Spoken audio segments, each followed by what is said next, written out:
An outboard motor is a propulsion system for boats, consisting of a self-contained unit that includes engine, gearbox and propeller jet drive, designed to be affixed to the outside of the transom.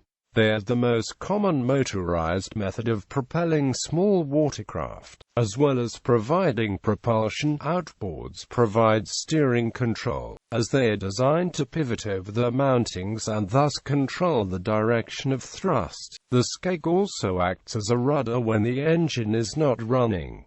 Unlike inboard motors, outboard motors can be easily removed for storage or repairs. In order to eliminate the chances of hitting bottom with an outboard motor, the motor can be tilted up to an elevated position either electronically or manually. This helps when traveling through shallow waters where there may be debris that could potentially damage the motor as well as the propeller. If the electric motor required to move the pistons which raise or lower the engine is malfunctioning, every outboard motor is equipped with a manual piston release which will allow the operator to drop the motor down to its lowest setting. General uses: large outboards. Large outboards are usually bolted to the transom and are linked to controls at the helm. These range from 2, 3 and 4 cylinder models generating 15 to 135 horsepower, suitable for hulls up to 17 feet in length, to powerful V6 and V8 cylinder blocks rated up to 557 horsepower, with sufficient power to be used on boats of 37 feet or longer. Portable small outboard motors, up to 15 horsepower or so, are easily portable. They are fixed to the boat via clamps, and thus easily move from boat to boat. These motors typically use a manual start system, with throttle and gear shift controls mounted on the body of the motor, and a tiller for steering. The smallest of these weigh as little as 12 kilograms, have integral fuel tanks, and provide sufficient power to move a small dinghy at around 8 knots. This type of motor is typically used to power small craft such as john boats, dinghies, canoes, etc.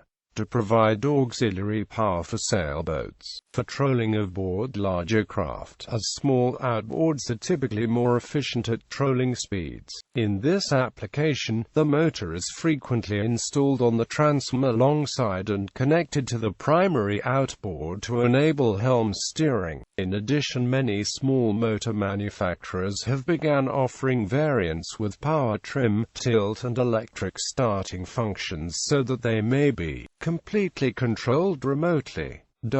Electric-powered, commonly referred to as trolling motors or electric outboard motors. Electric outboards are used on very small craft or on small lakes where gasoline motors are prohibited, as a secondary means of propulsion on larger craft, and as repositioning thrusters while fishing for bass and other freshwater species, and any other application where the quietness and ease of operation and zero emissions outweigh the speed and range deficiencies. Pump jet propulsion is available as an option on most outboard motors. Although less efficient than an open propeller, they are particularly useful in applications where the ability to operate in very shallow water is important. They also eliminate the laceration dangers of an open propeller. History and developments. The first known outboard motor was a small 5-kilogram electric unit designed around 1870 by Gustave Trouvé, and patented in May 1880. Later, about 25 petrol-powered outboards may have been produced in 1896 by American Motors Co., but neither of these two pioneering efforts appear to have had much impact. The Waterman outboard engine appears to be the first real gasoline-powered outboard offered for sale. Developed by Cameron Waterman, a young Yale engineering student, it was developed from 1903, with a patent application filed in 1905. Starting in 1906, the company went on to make thousands of his Porto motor units, claiming 25,000 sales by 1914.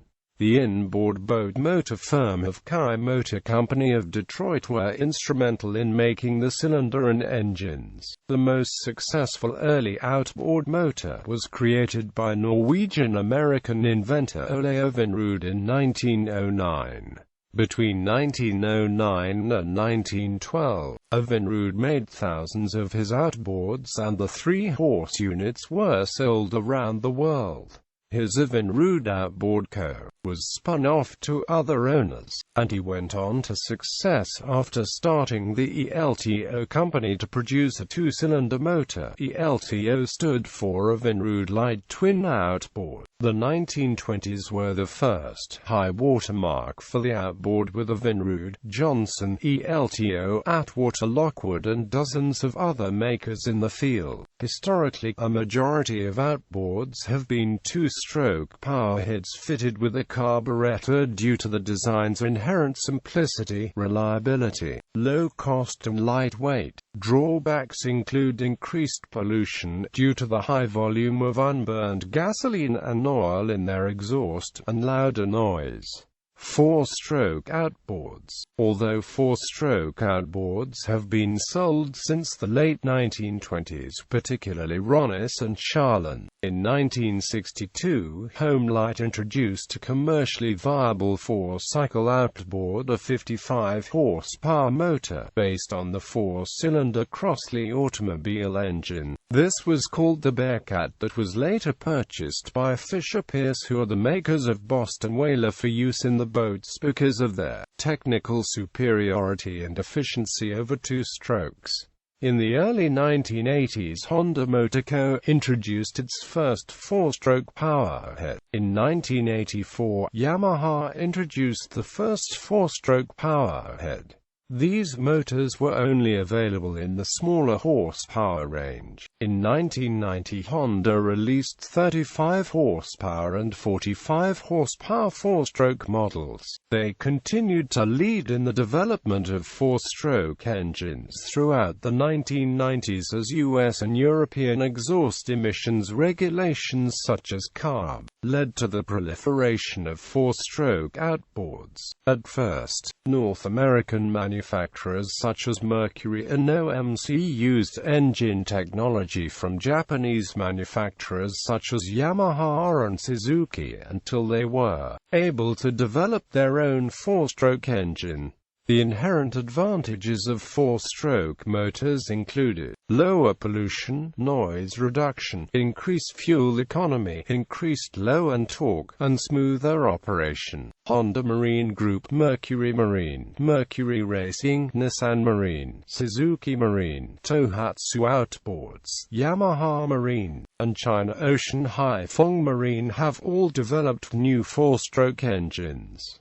Some are carbureted, usually the smaller engines. The balance are electronically fuel-injected, depending on the manufacturer. Newer engines benefit from advanced technologies such as multiple valves per cylinder, variable camshaft timing, boosted low-end torque, 3-way cooling systems, and closed-loop fuel injection. Mercury Verado 4-strokes are unique in that they are supercharged. Mercury Marine, Mercury Racing, Tohatsu, Yamaha Marine, Nissan and Evinrude each developed computer-controlled direct-injected 2-stroke engines. Each brand boasts a different method of fuel economy on both direct-injected and 4-stroke outboards measures from a 10% to 80% improvement, compared with conventional 2-strokes.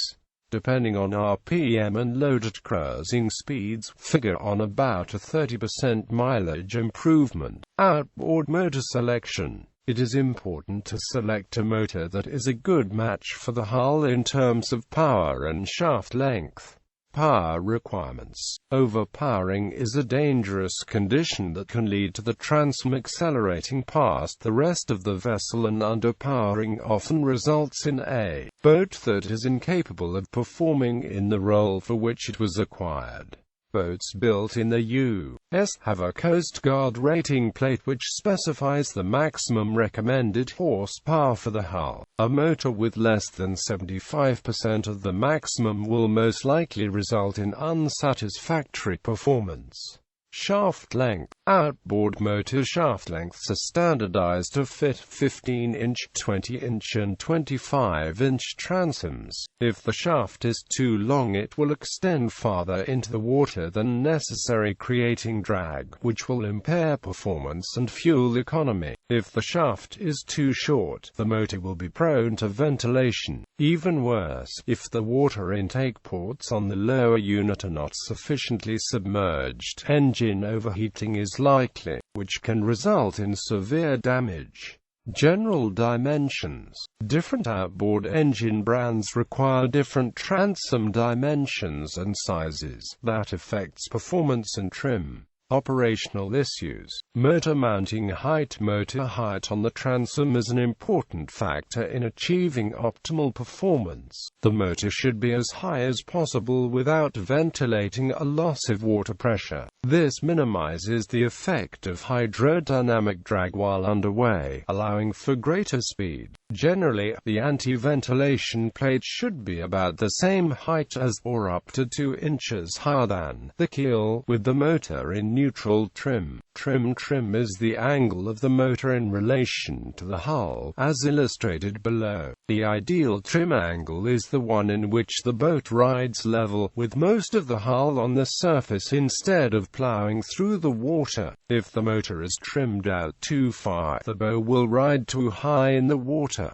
With too little trim, the bow rides too low. The optimal trim setting will vary depending on many factors including speed, hull design, weight and balance, and conditions on the water. Many large outboards are equipped with power trim, an electric motor on the mounting bracket, with a switch at the helm that enables the operator to adjust the trim angle on the fly. In this case, the motor should be trimmed fully in to start, and trimmed out as the boat gains momentum, until it reaches the point just before ventilation begins. A further trim adjustment results in an RPM increase with no increase in speed. Motors not equipped with power trim are manually adjustable using a pin called a top-tilt lock. Ventilation is a phenomenon that occurs when surface air or exhaust gas is drawn into the spinning propeller blades. With the propeller pushing mostly air instead of water, the load on the engine is greatly reduced, causing the engine to race and the propeller to spin fast enough to result in cavitation, at which point little thrust is generated at all. The condition continues until the prop slows enough for the air bubbles to rise to the surface.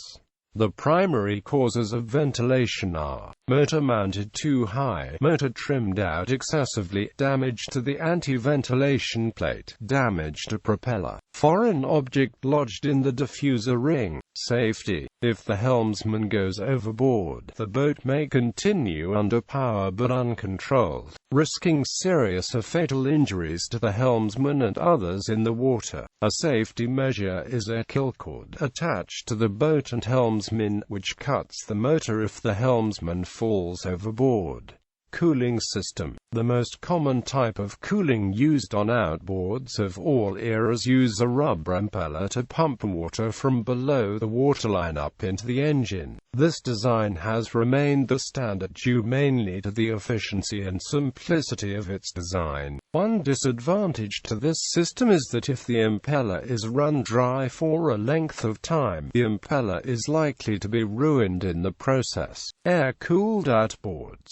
Air-cooled outboard engines are currently produced by some manufacturers. These tend to be small engines of less than 5 horsepower. Outboard engines made by Briggs & Amp Stratton are air-cooled closed-loop cooling. Outboards manufactured by Seven Marine use a closed-loop cooling system with heat exchanger. This means salt water is not pumped through the engine block as is the case with most outboards, but still has to be pumped through the heat exchanger. Other outboard motoring methods in Vietnam and perhaps other parts of Southeast Asia such as Thailand. Designs perhaps adapted from the predecessors of one such as this Kohler longtail, using locally materials used until the present. In Vietnam, they are called Majuoi Tom. The outboard motors, which can be smallish air-cooled or water-cooled gasoline, diesel or even modified automotive engines, are bolted to a welded steel tube frame, with another long steel tube up to 3 meters long to hold the drive shaft, driving a conventional-looking propeller. The frame that holds the motor has a short, swiveling steel pin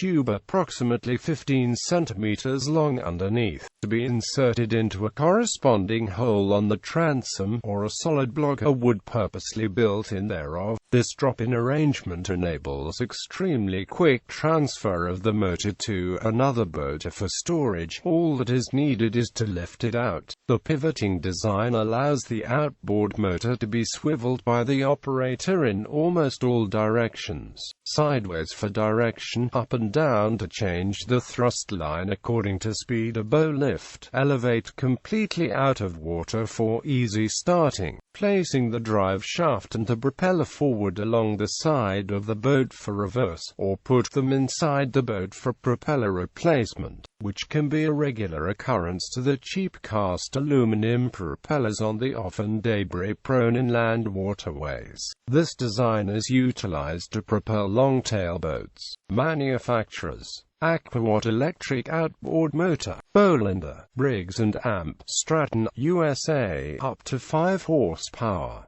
Simco Marine AB, DBD Marine, ELTO, Et Propulsion, Hong Kong, Vinrud, Johnson, a division of Bombardier Recreational Products, USA, up to 300 horsepower. Hydia, China, Honda Marine Group, Japan, up to 250 horsepower. Kohler Company, Jarvis Marine, Maxus Outboards, Mudskipper Longtail Outboard, McCulloch, Mercury, Mariner, USA, up to 300 horsepower. Nissan Marine, Ocean Haifeng Marine, Parson, China, Selva Marine, Italy, up to 250 horsepower. Severn Marine, USA, one model of 557 horsepower, utilizing General Motors power plant. Suzuki Marine, Japan, up to 300 horsepower. Tohatsu, Japan, Thomas Torpedo Electric Outboards, Zomair, Ulyanovsk Motor Plant, West Bend, Yamaha Outboards, Japan, up to 350 horsepower. Former manufacturers: British Anzani, British Seagull, Jandmar Diesel. Patents: U.S. Patent 1,001,260 Marine Propulsion Mechanism, U.S. Patent 1,011,930 Canoe and other small craft.